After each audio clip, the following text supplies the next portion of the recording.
being financially fit with Clear Creek Missionary Baptist Church under the leadership of Dr. David Anderson.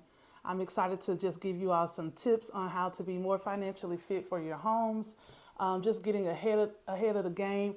Dr. Anderson spoke on Sunday about how to be financially fit and debt free, and just gave us some great tips on that. And if you missed that, I just welcome you just to go back and watch our replay and listen to that. So we're just going to start off with a few facts, okay? 1.4 million of people have experienced identity theft in the United States. There are a few facts that I just want to go over real quick before we dive into what I'm going to speak about. 1.4 million experienced identity theft claims that were made in 2020. 14.6 trillions of American household debt is reported, and there are 64% of Americans that are expected to retire with less than $10,000 in their retirement savings account. And we all know that we can't live off of $10,000 even in a year. Okay, so also 60% of Americans lack a will, estate planning, and just one decade, student loan debt has jumped to over 150%. That's a whole lot. I want to just go over what is good debt and what is bad debt. So we have assets, right? Good debt are our mortgages, our education, going towards our education. And of course, I know a lot of people are just having a headache with student loans, but that you have to have good debt. So you have that education, you have businesses that you have with good debt, you use your business credit with things of that nature, and investing plans. Those are considered good debt. Now, bad debt is considered, and it's bad and good for a couple of them, and I'll point those out. Bad debt is considered car loans, credit card debt, store debt, and cash advance, easy payday loans when you're just going in trying to get some quick money real quick, and you put up your car title or anything like that, and you use that money. Those are considered bad debt. Now, with credit cards, you're going to need those in order to establish good credit. That's why I said yes and no when it comes to credit cards. And we'll just go over that a little bit later, and when I break down how your credit score is calculated, and you'll understand much more where I'm coming from. Now, of course, as I said, good debt, you have investment properties, you have those business loans, and the student loans, which is a hang up for so many of us with our mortgages and things of that nature. But when it comes to our credit, with our credit score, student loans are hurting your credit score when they are not in default status.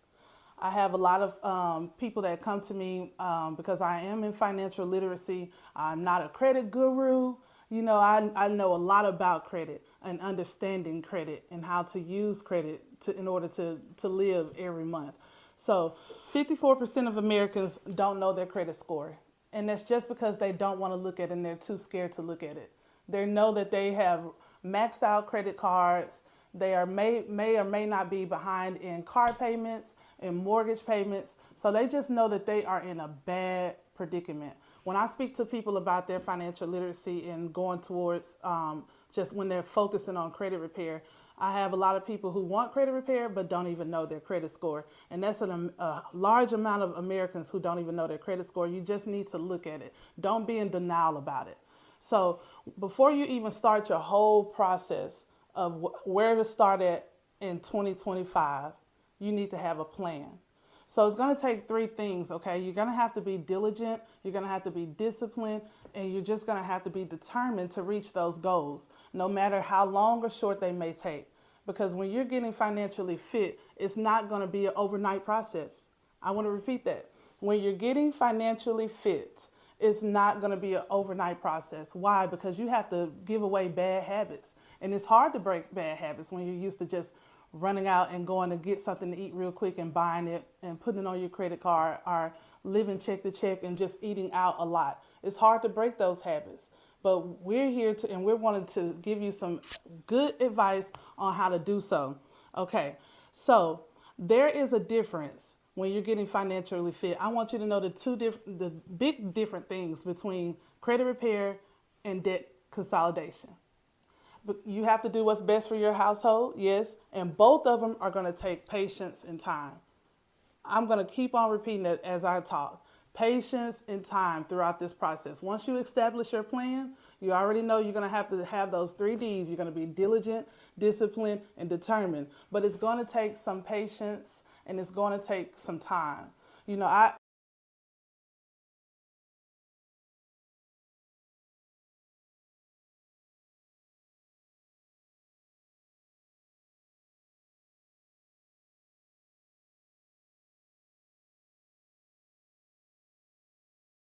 I always advise people start getting this stuff in order and together before you're trying to purchase a home or before you're trying to purchase a car. Because with that, when those things come into mind, then you just put a whole bunch of stress on yourself. And you're hoping that things are going to turn around within the next 3 months or 4 months. And it took you some time to build up that bad credit or get into debt. It took you some time. So it's going to take some time to clean that up. Now, with credit repair, of course, credit repair is basically removing the negative items. And when I say negative items, it's the student loans, it's the late payments, it's the evictions, it could be the medical bills.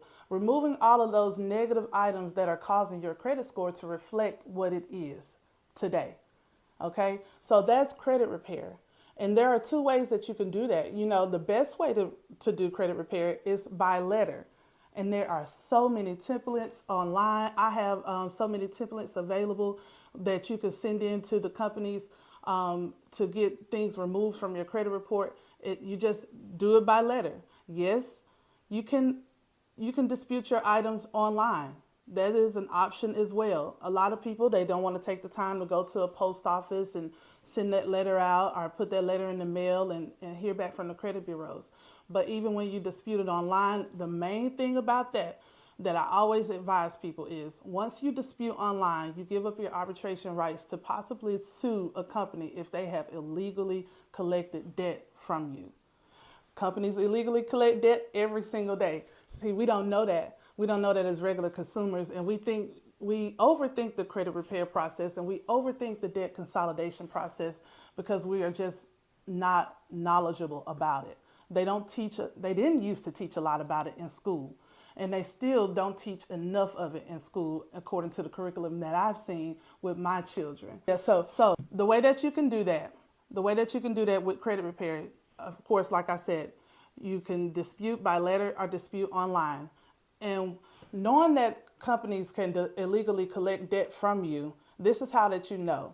So if you have a late payment with any type of company, credit card, car, mortgage, anything, if that late payment isn't paid within a certain amount of time, that company A, is going to sell that debt to another company because they never collected any debt from you. Okay? So if you don't know that company sold your debt to company B and you still pay company A, then that's just money that was wasted. So when it comes to paying your debt, you just make sure, and when collectors contact you, it's best to just tell them, contact me by letter with the address that you have on file. And once they send you a letter, you will know that your specific debt is with that company and not with another company, and you won't end up getting bamboozled out of your money. So you can also ask them that over the phone. You know, is this the company that has mine? You have not sold my debt to another company. I don't want to pay this money. And once you actually pay your debt, then some companies will actually give you a debt to removal letter. And you can ask them that during your negotiation process. You can ask them, hey, once I go ahead and pay this late payment and you haven't sold this debt to another company, can you provide me with a debt to removal letter so that I can send to Equifax, Experian, and TransUnion so they can remove that from my debt? Some companies will do it with no problem. Some companies will give you a little trouble. Just hang up the phone and call back so that you can speak to someone else about it. And they will actually work that out for you. Now, that'll actually remove that negative mark from your credit report without you having to dispute it by letter or even dispute it by online. You can just negotiate that and talk to that company to go ahead and provide that information with you in writing once you have paid that debt off. That's what credit repair is. Now, some people have time to do it. and some people don't. For the people that don't have time to do it, I know I tried. I didn't understand credit. I didn't understand credit because I wasn't taught credit. My parents didn't teach me about credit, but they can only teach me what they know. So here at Clear Creek, we're trying to create generational wealth with our church family and our community.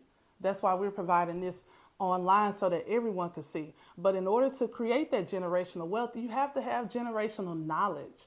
So the more knowledge we know, the more wealth we can create amongst each other, but we have to apply that knowledge as well. So those are some of the tricky ways of how creditors, they get you to pay money, and they'll get you to pay money that you don't owe. And the only reason why I brought that up is because if you dispute online, you give up your right to sue those creditors in order to get your money back, because that is a possibility as well. But when you don't know that, you think you just have money just thrown down the drain. And the way that I was able to obtain knowledge about just creditors, I was able to get with a company who taught me the differences in the credit game, so to speak. Basically, if you have a company working for you, and there are many companies out here, and you do what's best for you, and sometimes you can't even afford to get credit repair through a company. That's why we're wanting to tell you how to do it yourself at home, and the ways that you can look for and the templates that you need. They're all available online. We have a lot of templates available online, and I have a lot of templates available that I want to give to you freely, because I'm not a hoarder of information. We're not a congregation that's a hoarder of information.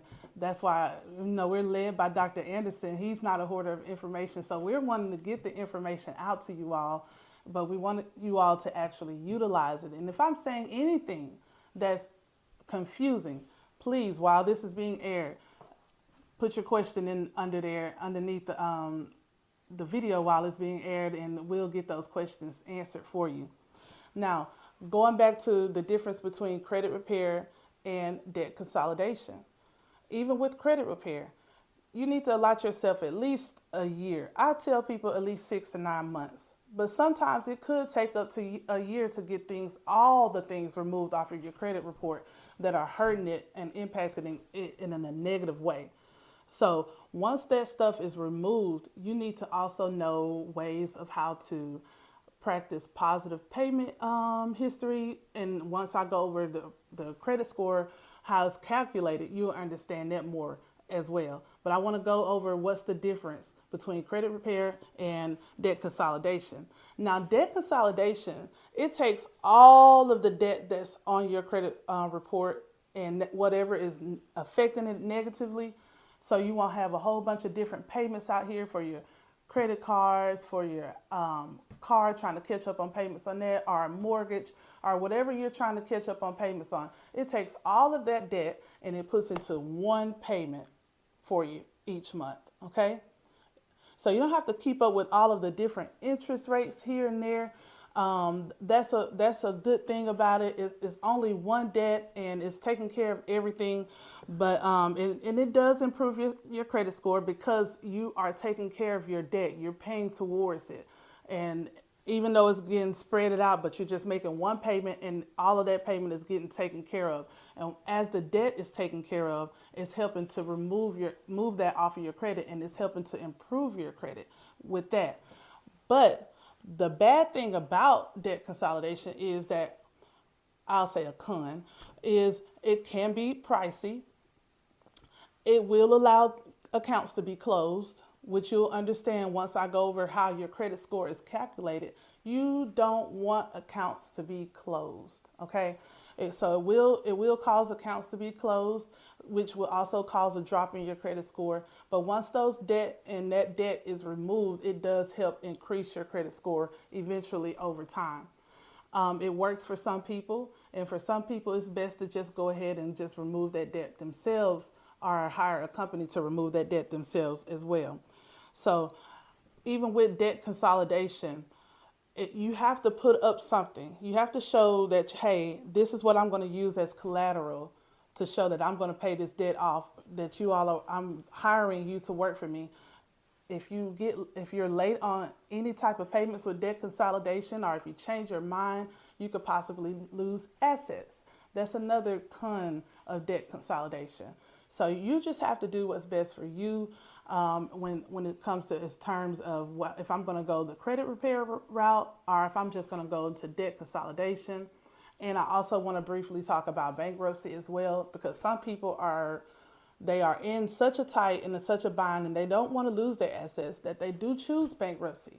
I do want you to realize bankruptcy is not credit repair. Okay?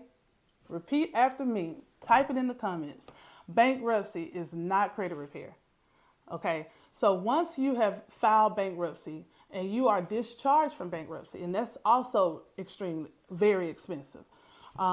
Once you have filed that and you're discharged from bankruptcy, those things that caused you to go into bankruptcy that were on your credit report before will still show up as those late payments, and they're going to still show up as whatever they are showing up as on your credit report. And also, bankruptcy will also be included on what's affecting your credit score. Okay? So then you'll have to then dispute all of those negative items, plus dispute that bankruptcy, which it can be removed. It's not an end all. It can be removed. Once you dispute it, you can get that removed off of your credit report as well. Like I said, some people are pushed into that situation and they have to choose bankruptcy so that they won't lose certain things. But you have to do what's best for your household. Just understand that is not credit repair and you will still need to remove it. So I always advise people, let's get ahead of the ball. Let's get ahead of the ball. Let's not get into the point to where you have to choose bankruptcy, because you're still going to have to choose credit repair, and that's still more money that you're putting out when you could save that money. And we want to teach you some ways on how to save. So let's talk about your credit repair and how it's calculated. Your credit score, and how it's calculated. Your credit score is 35% of it is your payment history. 30% of it is your credit utilization. Okay? So you have 35% as your payment history, 30% as your credit utilization. You have 15%, and that's basically your length of credit, how long you have had a particular account established. That's why I said earlier that it's not good to let those accounts close.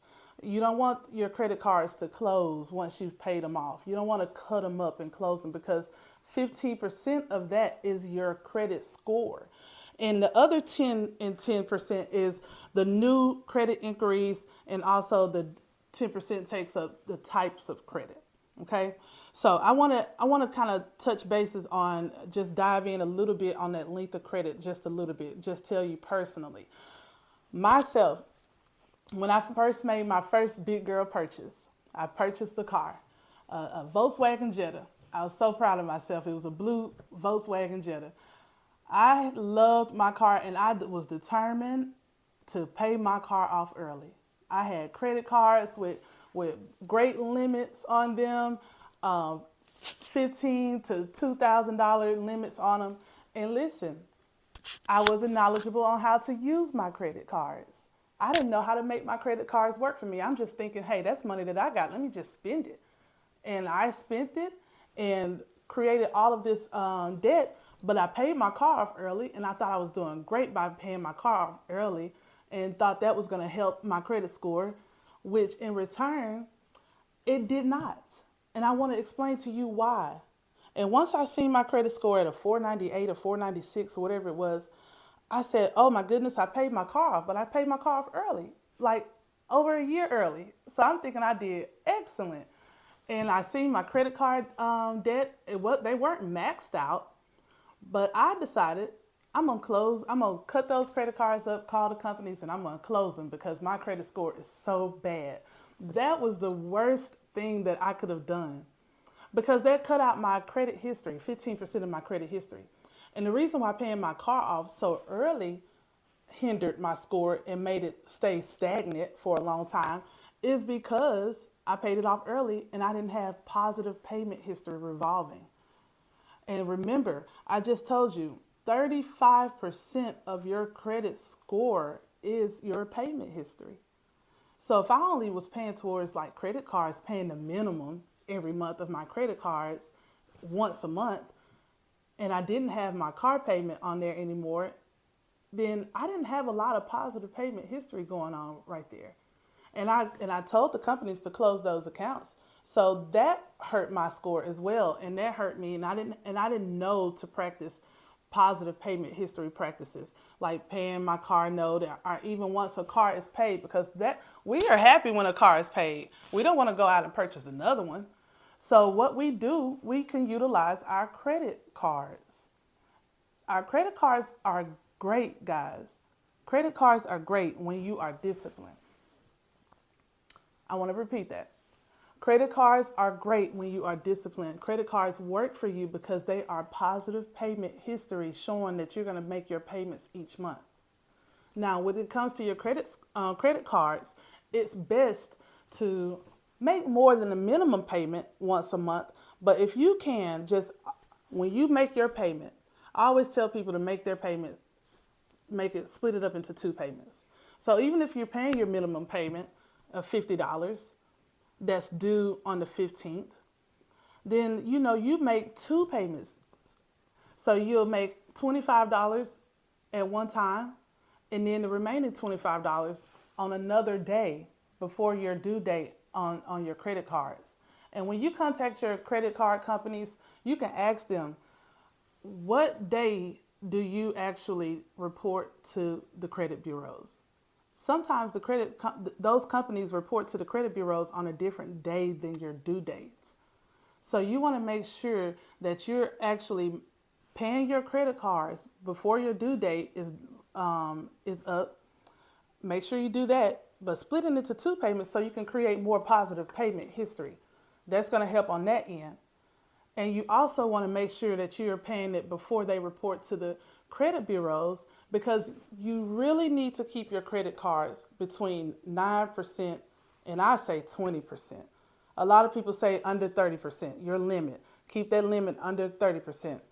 So, whatever you have, if you have a $1,500 credit card limit, you just times that by 0.9 or 0.20 so you can know where your credit card limit needs to stand and where that balance needs to stand once it's being reported to the credit bureaus.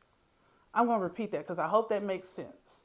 So there is a date when your credit card is reported to Equifax, TransUnion, and Experian. Okay? So once you know that date, it's important. You can max out your credit card only if you are able to pay that payment down or pay it off before it's being reported to the credit bureau, so that it can show that you're staying between that smart utilization rate of 9% to 20%. So I hope that makes perfect sense. So you have your due date, and you have a date. Sometimes it could be the same date where where your credit cards are reported to the credit bureaus. Whatever those dates may be, make sure that you have your credit cards are standing between at least 9% and 20% of your credit card utilization limit on those particular credit cards. And if you need more help understanding that, please just write that in the comments. So just creating more positive payment history can be done with your credit cards. That's why they are a great tool to utilize every month. They are an awesome tool to utilize every month. I have known some people to even split their car payment up into 2 payments so that it can show that it's being paid on twice and create more positive payment history. And that is good for you. Credit cards are great. Also, they're great when you're married or you have children and your credit score may be a 750 or above, preferably. When you have a spouse or children, you can add them as authorized users. Now, understand this. I didn't say add them as authorized users and give them access to the card. Do not do that.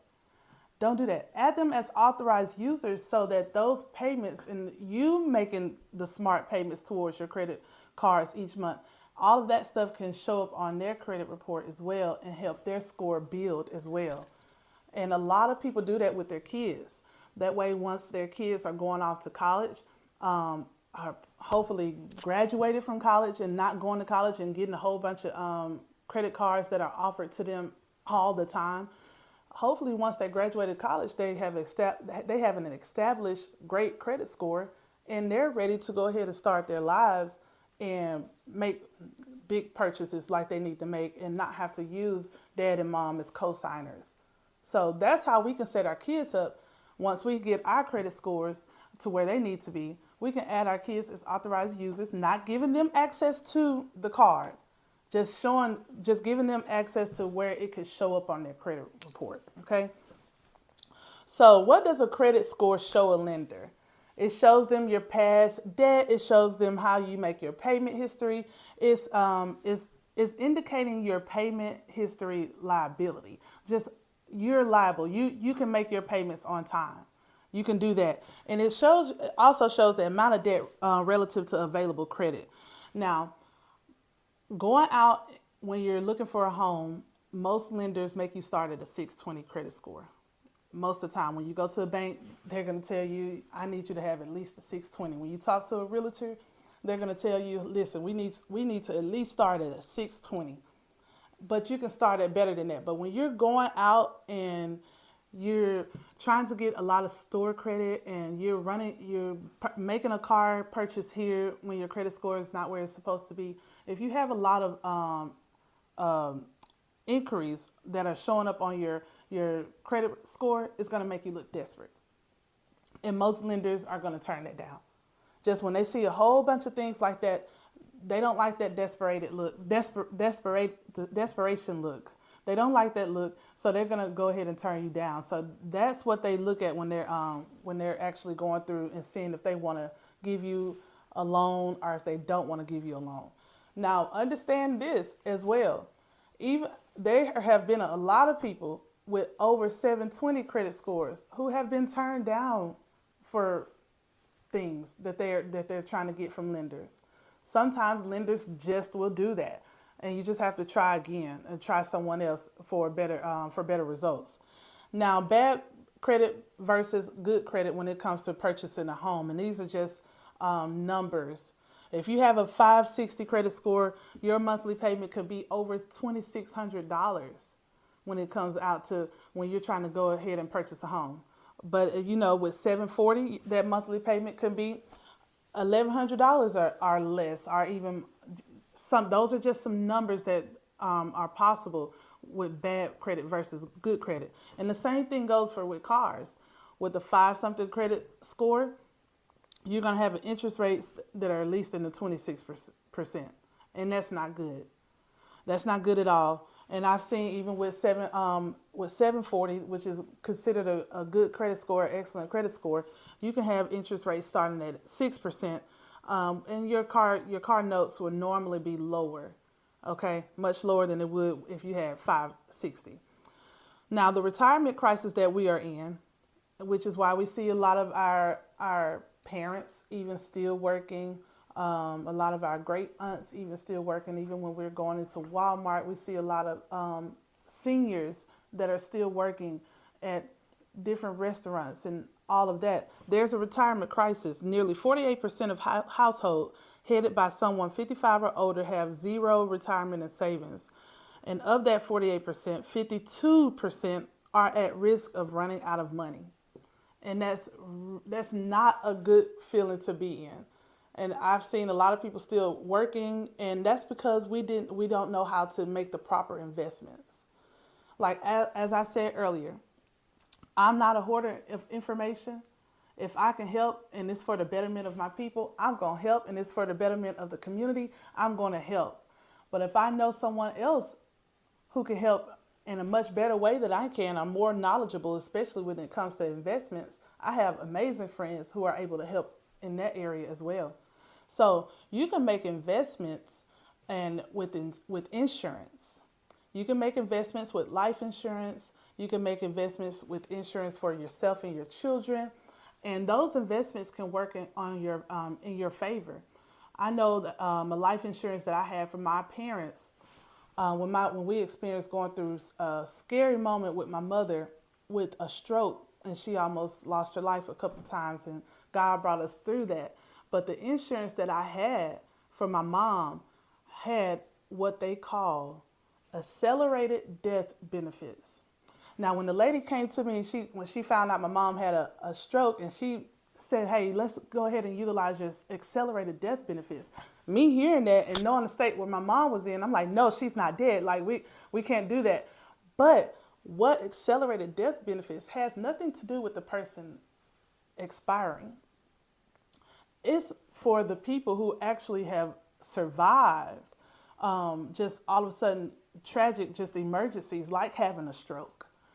And so when you can have your paperwork from your documentations from the doctors and all of that stuff, and you turn that into the insurance companies, you can utilize and you can take advantage of those accelerated death benefits with different types of life insurances that you have. So if you have life insurance for yourself, if you have life insurance for your parents or your children, just ask. You can ask your person that you're talking to, or that set that up for you. Hey, do we have accelerated death benefits included in this plan? Just ask them questions about that. And also, when it comes to life insurance for your children, there are different types of insurances that you can get where you can utilize cash flow later on, later on in life after you have paid towards that life insurance. And you can utilize that cash flow in any way that you want for your child, which most people do when they're purchasing life insurance for the children and just going ahead and creating some funds for their kids. And we do have some friends that we want to bring in also that are going to show different ways on how to make the proper investments for yourself.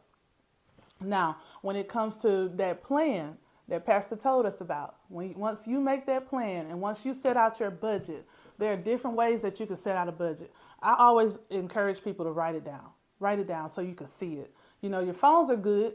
You can purchase things like this budget planner. They have a lot of them on Amazon. You can purchase more reasonable planners in Walmart or Temu or Shein. We know about those places. We shop at all of those places using our apps and things of that nature. But look up a budget planner and you write that down. And a great way to start, one of my good friends, my teammate, she's more like a sister to me. Her and her husband, Lindsay Roy, her and her husband, they paid off student loan debt for her husband when he went to engineering school. They paid that debt off from like 2020 until last year, 2024. And they paid it off incredibly fast. And what they did was they printed out copies of their bank statement for the past 3 to 4 months before they started their budget. They printed that off and they seen where they were spending most of their money at. And if we log into our bank accounts now, most banks will have it set out to where you can see where most of your money is going each month. So if you're eating out a lot, eat at home. We got to go back to the principles where our parents told us, hey, we got food at home. When we was driving and we want to stop at McDonald's or we want to go to Pizza Hut or go to this buffet, we got food at home. How to be a millionaire? Repeat after me in 2025. We got food at home. Don't eat all your money up, okay? That's one of the biggest things for all of us. So I know they cut out eating out and they started cooking more at home. When they went grocery shopping, yes, we know grocery shopping is expensive, but you can choose some cheaper options like eating a lot of chicken, eating a lot of, including rice in your meals, including beans. This is just what Lindsay told me she did. Her and her family, and they had 3 children, and they paid off all of that student loan debt that fast. So they basically ate a lot of chicken at home, ate a lot of rice at home, ate a lot of beans, cheaper options in the grocery store until they had that stuff paid off. They didn't go out to eat. They completely cut going out to eat out. They didn't do a lot of actual just kind of going out, and when they have to get a babysitter and pay the babysitter, they stayed at home with those babies. And they utilized getting extra streams of income.